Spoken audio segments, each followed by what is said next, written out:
Hi everyone, it's Desiree and I am here with Spellbinders and having, oh what fun, with their card kit for October of 2022. And yes, it is called Oh What Fun. This is a great kit, has a great Christmas and holiday theme. Sure to get you ready for your card making adventure for the upcoming holidays.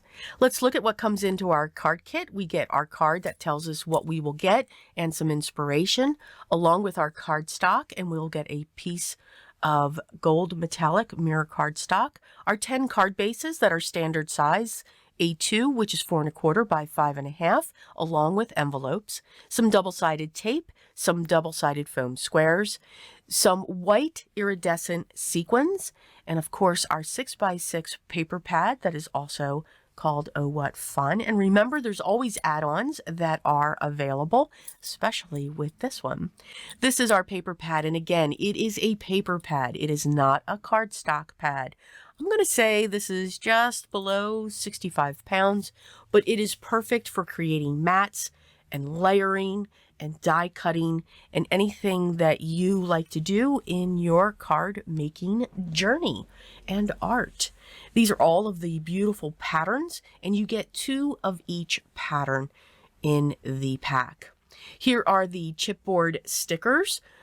You get some puffy sentiments and snowflakes that are also stickers. Also get some frames in some great colors and candy cane stripes. Also get some awesome die cuts. You all know, if you've been here before, I love the die cuts. You can do so much with these, and with these you can create tags, not only cards, and have just a good old time creating.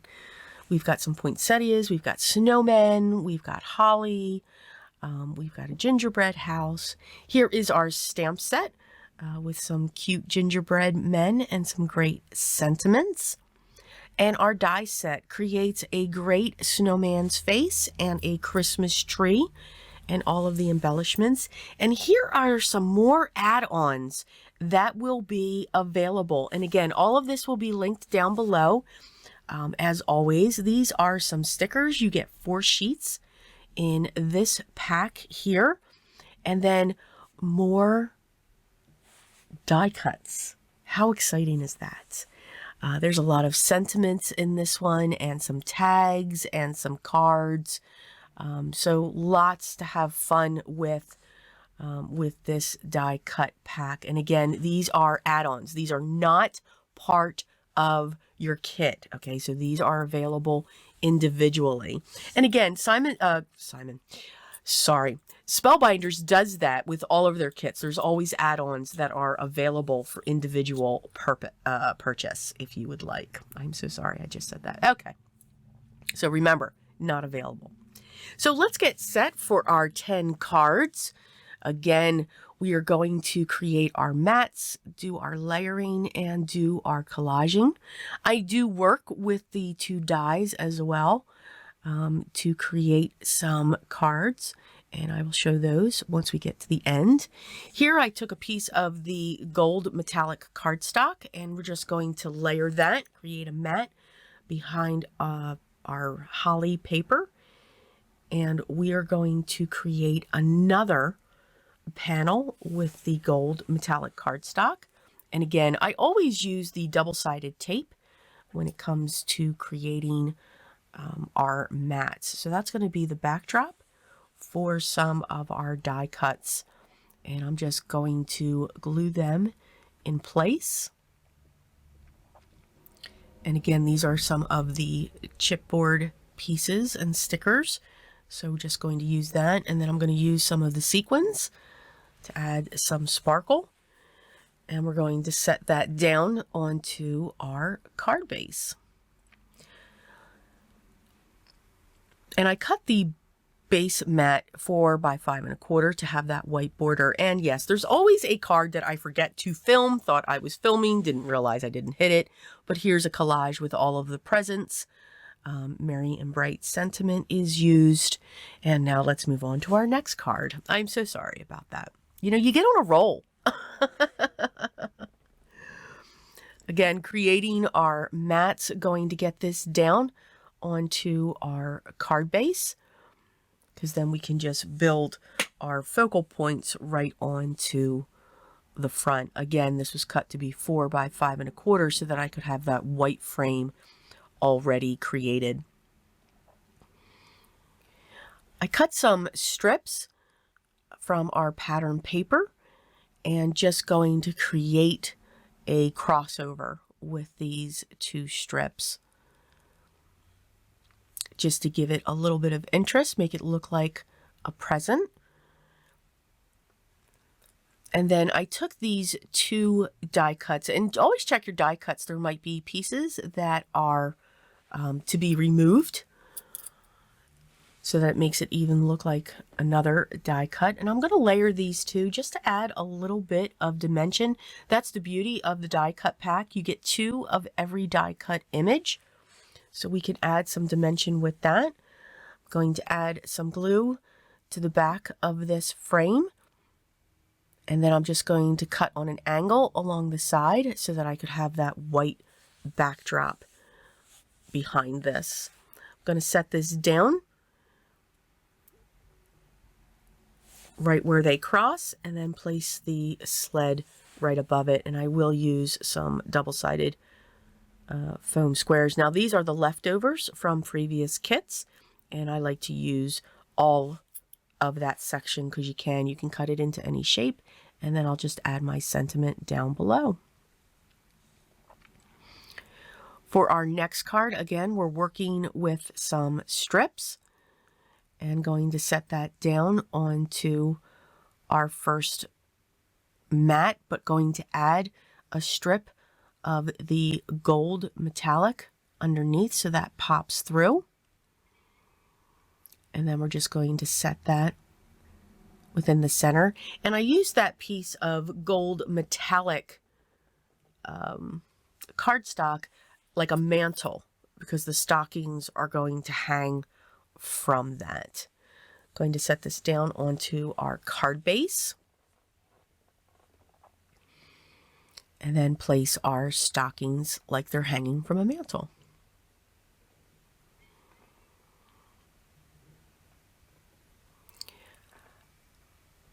Going to set the sentiment up above, and I will use one of the sequins as the holder for each of the stockings.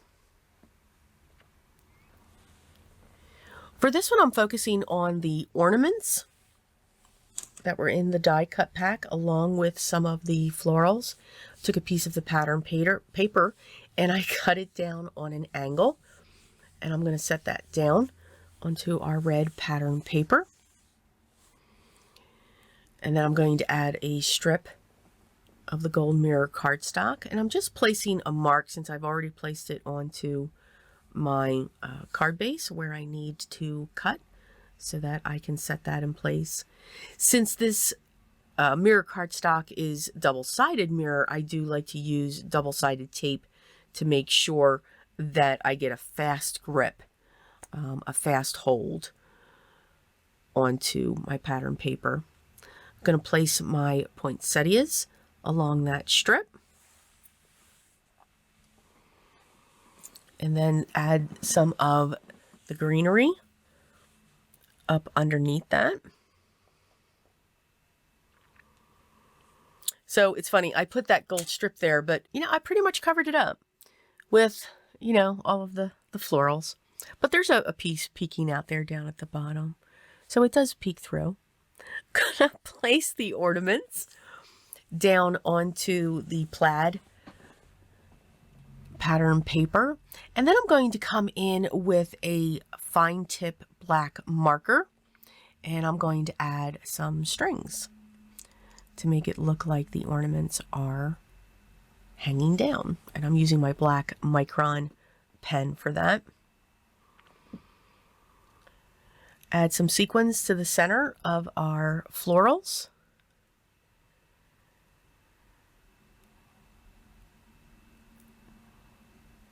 And then we will add our sentiment. What I'm using to place my sequins down is called a wax pencil. and it is used in the nail art industry, and it is great to pick up your gems or pearls or sequins for embellishments. This one here is going to have a sweet tooth theme here going on.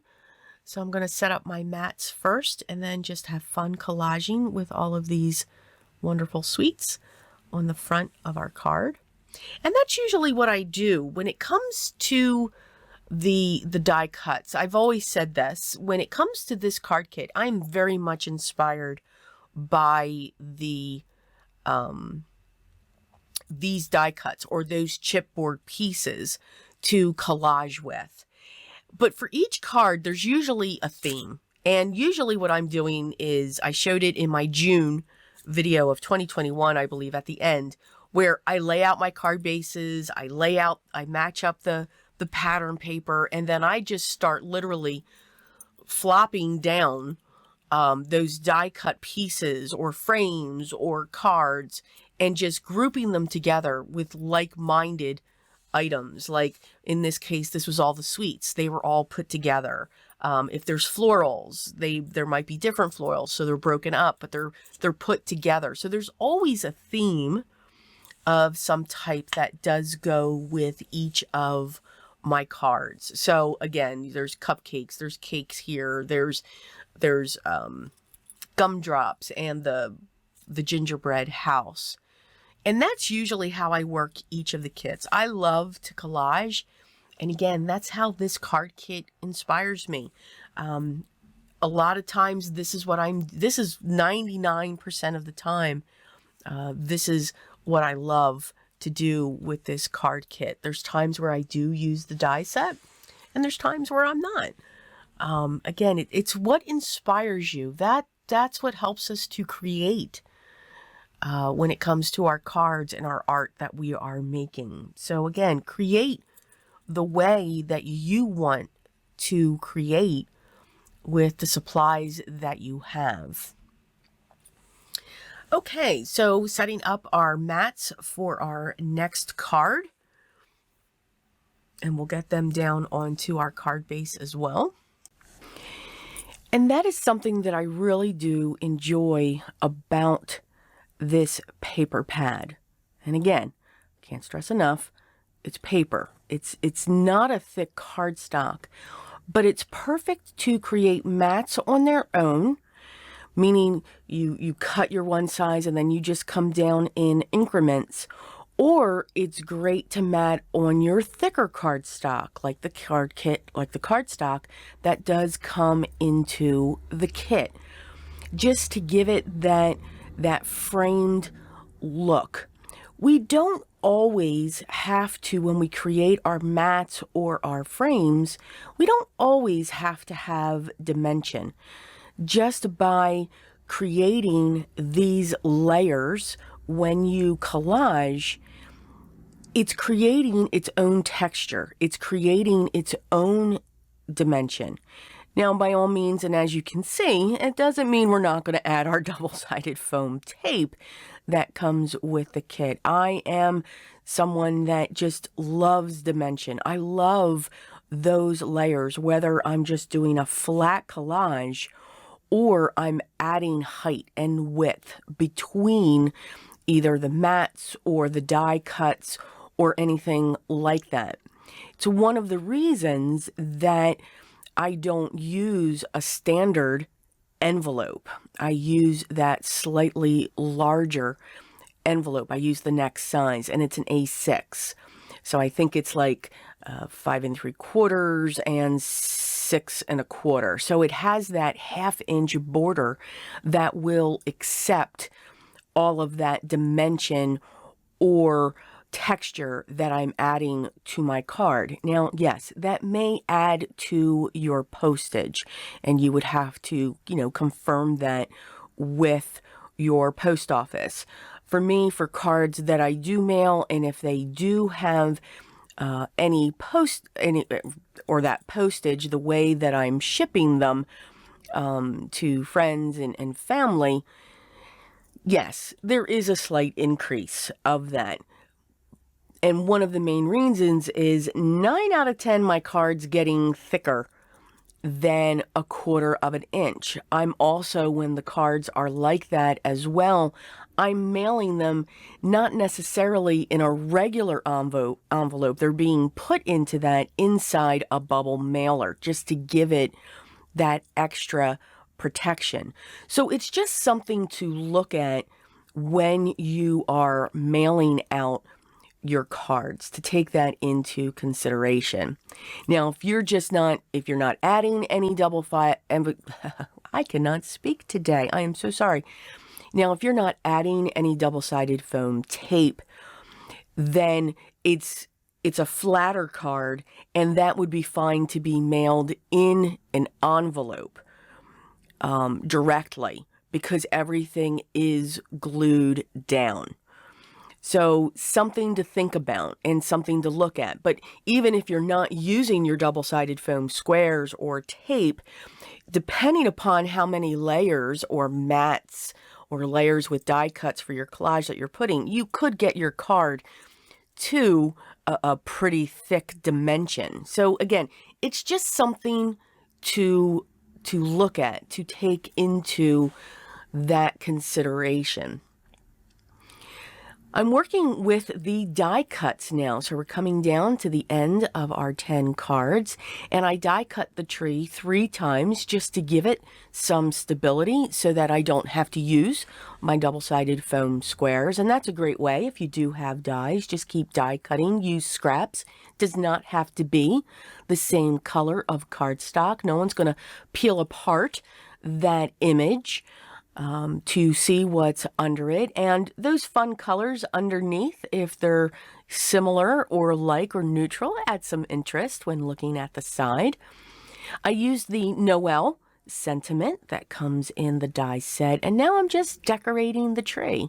So you get the tree, you get your garland, you get the little tiny dots for either, you can use them as Christmas lights, or you can use them as Christmas balls, Christmas baubles onto your tree, and that's just how I chose to do it. It is a great die for your scraps, to use up those little pieces that you just can't get rid of. I chose just to go with one color for the simplicity of the tree. We don't have to, go all out when it comes to our die cutting, but I thought this color looked really well, or went really well on top of that green. I've got a busier type background. Of course, I did it again. I layered up my mats and chose one of the sentiments that says Merry Christmas and put that at the top and the bottom, and we are going to build our adorable Santa, and we're just going to layer that up. So I'm going to I use the pink from the cardstock from the kit, and I did use, when it comes to the solid colors, the cardstock that comes with it, and now I'm just going to create those layers, putting them together onto the card. Again, I'm using my wax pencil. Again, it's from the nail art industry. It is a great pickup tool for gems and pearls and sequins, and even those smaller pieces of cardstock that you can set those in place. For the mouth, I'm just going to, since I used the pink, I didn't want to use the red. I'm just going to pull in one of my inks to dye that up and then place that into its position to pop up underneath his beard. And then we're going to place his mustache right over that, so a little piece is just sticking out. And then we're going to add the nose and the eyebrows. So big, cute, adorable nose. I didn't have to create a backer piece for this entire image. When I have images like this, when they're layering, I like to just put a scrap piece of cardstock behind so that I can build it off of my card and then place it onto my card, so that I can play with the placement, know where I want to. Once you start building it onto your card base, you're kind of there. You know, it's not that I wouldn't move it, but to avoid that, we can just build that off of our card base. I'm going to add some double-sided foam squares, using up my extras first and then placing that right in between the sentiment. I did add some black cardstock to the back for the eyes, and then just going to come in with some jelly roll white accents for the nose, just to give it a little bit of shine. And that is going to throw everything off to the side, because I literally do that. Didn't throw the sequins though. And these are our 10 cards featuring the Spellbinders Card Kit of the month for October, called Oh What Fun. I hope you enjoyed them. I hope I gave you some tips and tricks. I get a lot of questions when it comes to collaging, when it comes to putting together those die cuts, what goes with what. Remember, this is a kit, and it is specifically designed for everything to match, everything to go together. So they kind of take that thought or that stress and that frustration out for you. It doesn't matter what you'll choose. It will match up for your card and your card fronts. These die cuts are also great for tags and ornaments, and little tiny pieces in your day planners or journals. So have fun with them. Stretch your supplies and enjoy the process when you create your art for your cards or whatever paper crafting project you are working on today. As always, the products that I use will be listed down below, along to their shop, their gallery, for even more inspiration, and all of their other club kits that are available. They have so many, and they just keep growing with their wonderful ideas. If you have any questions, make sure you leave those down below, and I'll get back to you as soon as I can. If you haven't yet, I'd love for you to hit that subscribe button, hit that thumbs up, and enjoy. Have fun doing what you're doing. And always remember what's most important. Always be creative, and I will talk to you in the next one. Till then, guys, take care.